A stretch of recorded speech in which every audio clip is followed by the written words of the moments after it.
Haleluya, apa kabarmu pada hari ini Bapak Ibu Saudara-saudari yang terkasih? Hari ini kita akan masuk dalam sesi terakhir tentang tertanam di dalam gereja lokal. Kita sudah belajar pentingnya tertanam di dalam gereja lokal, bagaimana Tuhan berikan gembala, dan bagaimana gembala itu menjadi bapak di dalam kehidupan saudara. Dan hari ini saya akan bagikan kepada saudara di dalam Kolose pasal yang kedua ayat 6 dan ayat yang ketujuh. Dikatakan, kamu telah menerima Kristus Yesus Tuhan kita, karena itu hendaklah hidupmu tetap di dalam Dia, hendaklah kamu berakar di dalam Dia dan dibangun di atas Dia.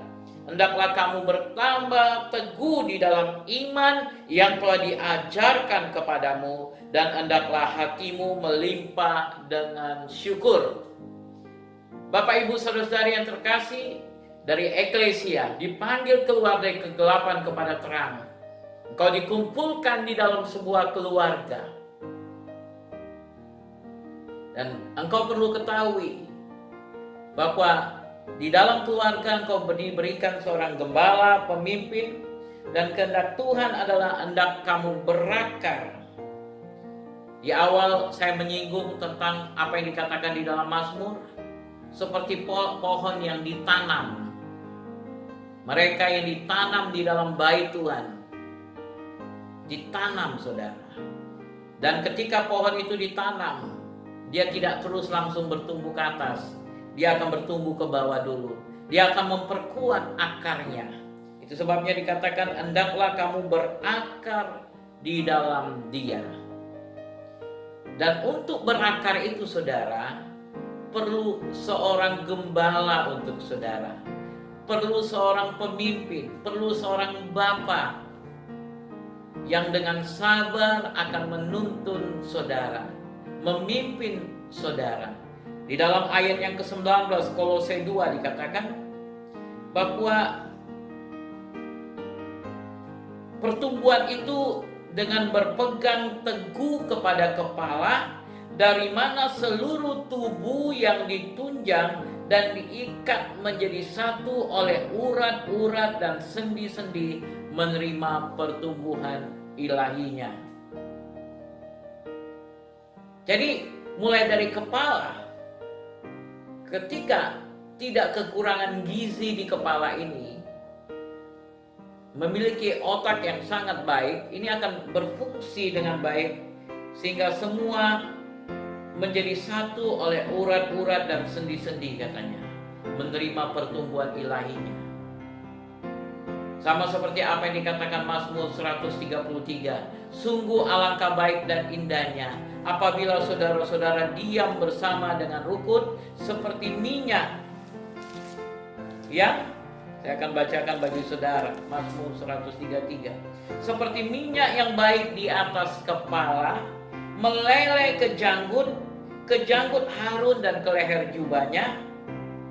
Jadi urapan itu sangat baik untuk pertumbuhan, dan urapan itu mengalir pertama Tuhan berikan dari kepala. Itu meleleh ke janggut dan kemudian ke jubah. Berbicara apa? Akan diberikan urapan itu terlebih dahulu kepada gembala, kepada pemimpin, dan kepada para pengerja-pengerja, dan kepada seluruh jemaat. Ketika engkau belajar tunduk, diam di dalam gereja lokal, memiliki hubungan satu dengan yang lain, terikat satu dengan yang lain, maka engkau akan bertumbuh dengan baik. Dan firman Tuhan katakan ayat 18 di dalam Kolose pasal yang kedua dikatakan, janganlah kamu biarkan kemenanganmu digagalkan oleh orang yang pura-pura merendahkan diri dan beribadah kepada malaikat, serta berkanjang pada penglihatan-penglihatan dan tanpa alasan membesar-besarkan diri oleh pikirannya yang duniawi. Firman Tuhan juga mengajarkan kita untuk senantiasa berhati-hati, untuk tidak sembarang engkau mendengar oleh orang-orang tertentu yang mungkin engkau hanya melihat. Sekarang ini banyak orang hanya peduli dengan mujizat, hal-hal luar biasa, penglihatan. Selalu berkata, Pak, apa yang Bapak dapatkan untuk saya? Adakah nubuatan untuk saya? Adakah penglihatan untuk saya? Dan kita merasa bangga, senang ketika mendengarkan, oh ada nubuatan, ada penglihatan. Tetapi engkau perlu tahu dari siapa engkau dapatkan semuanya itu. Firman Tuhan sudah mengingatkan kita, jangan kamu biarkan kemenanganmu digagalkan oleh orang-orang seperti itu. Hari ini ada begitu banyak orang yang kemenangannya digagalkan. Mereka yang dulunya semangat bertumbuh di dalam Tuhan, menghadiri KKR sana, KKR sini, selalu mendapatkan hamba-hamba Tuhan yang diurapi dan selalu minta didoakan, minta nubuatan-nubuatan, tetapi kemudian mereka menjadi kecewa karena kemudian nubuatan-nubuatan itu tidak digenapi dalam kehidupan mereka.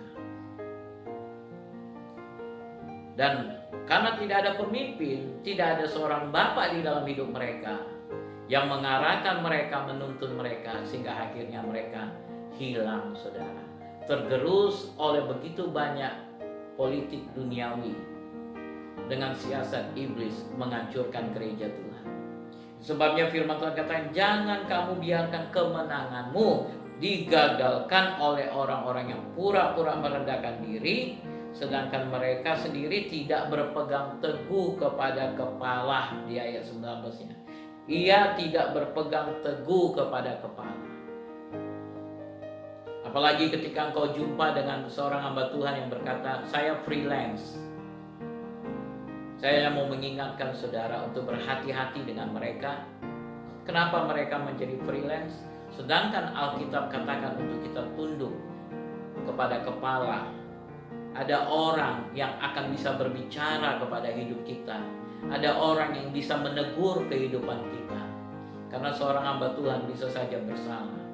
Saya sebagai seorang pemimpin gereja, tetapi saya memiliki penasihat-penasihat rohani yang saya minta mereka untuk berbicara ke atas hidup saya, menegur hal-hal yang perlu ditegur. Penting sekali ada kepala yang di mana kita tunduk dan orang itu bisa berbicara kepada kita. Sebabnya firman Tuhan mengingatkan, jangan sampai kemenanganmu digagalkan oleh orang-orang seperti itu. Jadi kita sudah belajar banyak hal selama beberapa hari ini tentang bertanam di dalam gereja lokal, pentingnya pengembalaan, pentingnya Bapak di dalam kehidupanmu. Karena kehendak Tuhan agar kau terus bertumbuh di dalam Dia. Dan ketika kau bertumbuh sampai kepada kedatangan yang kedua kali.